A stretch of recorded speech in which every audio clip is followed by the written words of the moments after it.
Lanterns is one of the more interesting adaptations of comic book material, and very much not the typical superhero show we're used to seeing. It plays the detective stuff completely straight, and the aliens barely show up until most of the groundwork has already been laid. It's a total 180 from the rest of the DCU, and honestly, I respect the audacity. So even if you're fully burnt out on capes, this one's probably worth a watch. And while we anxiously wait for new episodes, I thought I'd put my own detective skills to work and sleuth out 7 of the best games like Lanterns that hit that same nerve. You know, small town drama, cosmic stakes, and a guy way out of his league just trying to keep it all together. It's time to get up, Junior. Control puts you in the shoes of Jessie Faden as she walks into a government building looking for her missing brother and walks out running an agency that contains stuff that basically just breaks reality. Just like Lanterns, there's no real interview or training, just immediate main character energy.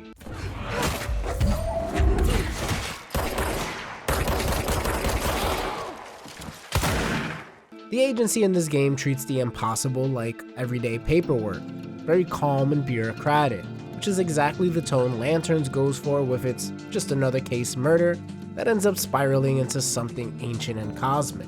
And once the telekinetic combat does kick in, it's the closest thing we have to a real superhero power fantasy. You're flinging file cabinets at monsters like it's a Tuesday, and somehow it all ends up tracking perfectly.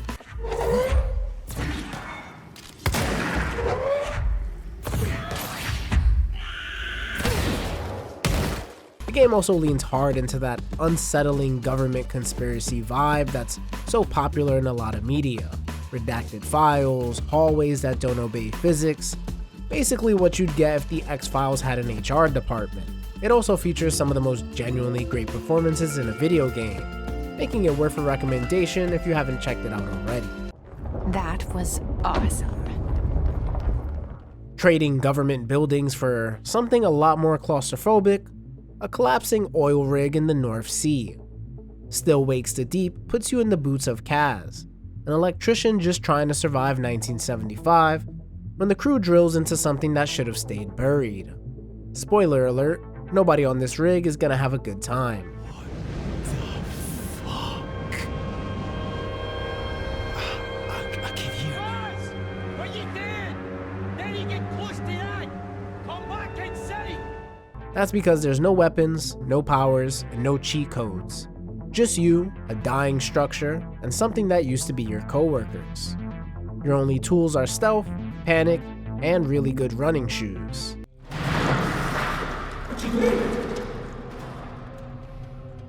Really, it comes down to the writing and performance, which does a great job of selling the dread before anything supernatural even shows up. By the time the horror actually kicks in, you're already fully invested in these guys not dying, even if you know most if not all of them probably will. Stay away! Far Far West is a co-op shooter where you and up to 3 friends play as robot cowboys taking bounty contracts in a haunted Wild West. It's loud, it's dumb, and it knows exactly what it's trying to be.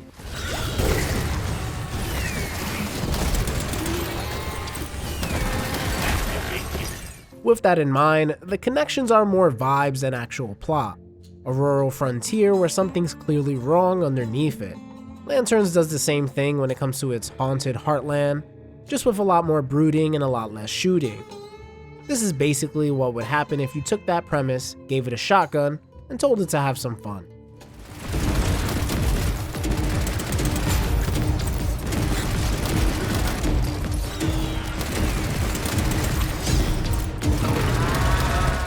If you're looking for a reason to choose this game over the plethora of co-op shooters on Steam, just know that this one shot to the top of the bestseller list within just days of launching.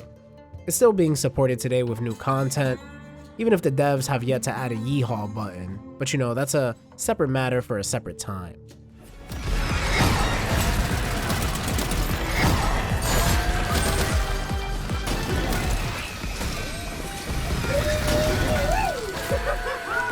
Return of the Obra Dinn puts you in the shoes of an insurance investigator sent to a ship that vanished years ago and just suddenly appeared, empty, without a soul in sight. There's also nobody alive to explain what happened, which is exactly the problem you're here to solve.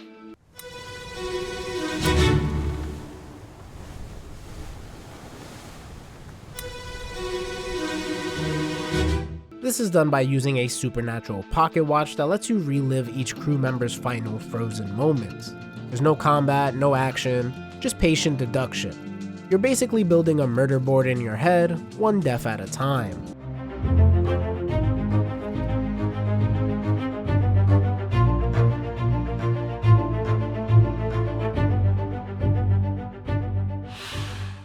It was created by Lucas Pope, the same mind behind Papers, Please. It's also widely considered one of the best mystery games ever made, and once you play it, you'll totally get why. At least I think so, as this is one of my favorite games of all time.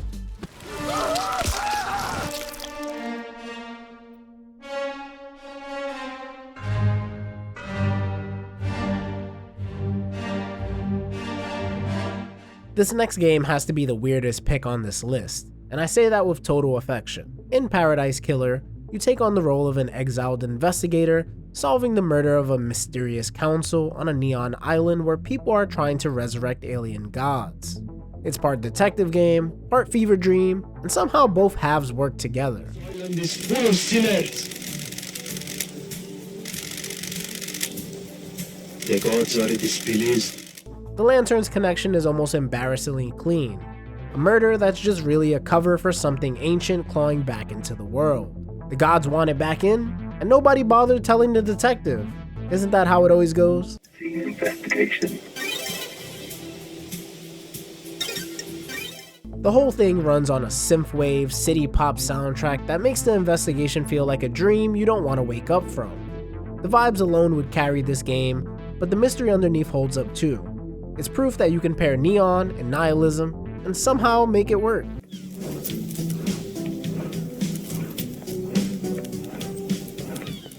The incident at Galley House hands you a strange machine that, much like Return of the Obra Dinn, has the ability to relive moments in the past. With this power at your fingertips, it's left up to you to figure out how a group of people died in this manner decades ago. Rhea Beckon.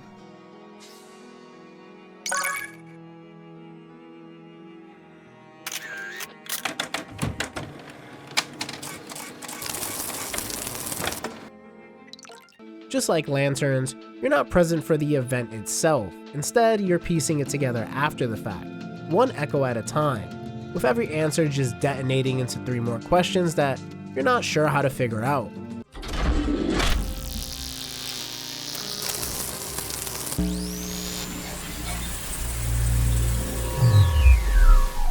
If you're the kind of player that likes paying attention to subtext instead of just getting everything spelled out, this one will really reward you.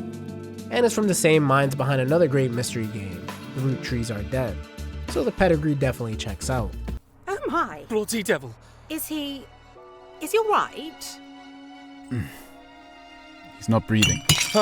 I'm so sorry. I'm lightheaded. Now to close us out, we have the freshest release and the closest tonal match to Lanterns on this list. In Static Dread, the Submarine, you play as a sailor on a submarine where something ancient has woken up beneath the waves. To make matters worse, you're not even the captain, you're second in command, just trying to hold together a crew while they lose their grip on reality. Finally, get to your post. We have to scan for contacts. We need to locate the source of those hits. Throughout the story, you have to make tough choices, and each one can either keep people sane or not. And there are instances where there's probably no right answer. It's basically the same setup as Lanterns, just underwater. Ordinary people, way out of their depth.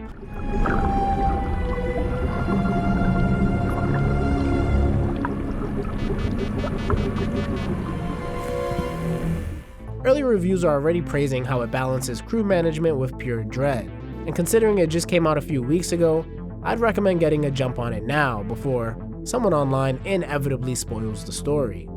I like your eyes. You shouldn't come here. You shouldn't sleep. Well, there you have it. 7 games that prove you don't need a power ring to feel as smart as a lantern. Just a calculating mind and the instincts to know when you're in over your head. I'm still working on that last part. So if you've got a friend who's 3 episodes deep into Lanterns and just as hooked as you are, send them this video. and let me know down in the comments which of these games you plan on picking up first. As always, I want to thank you for watching, liking, and subscribing. Till next time, take care and goodbye. How about a beer?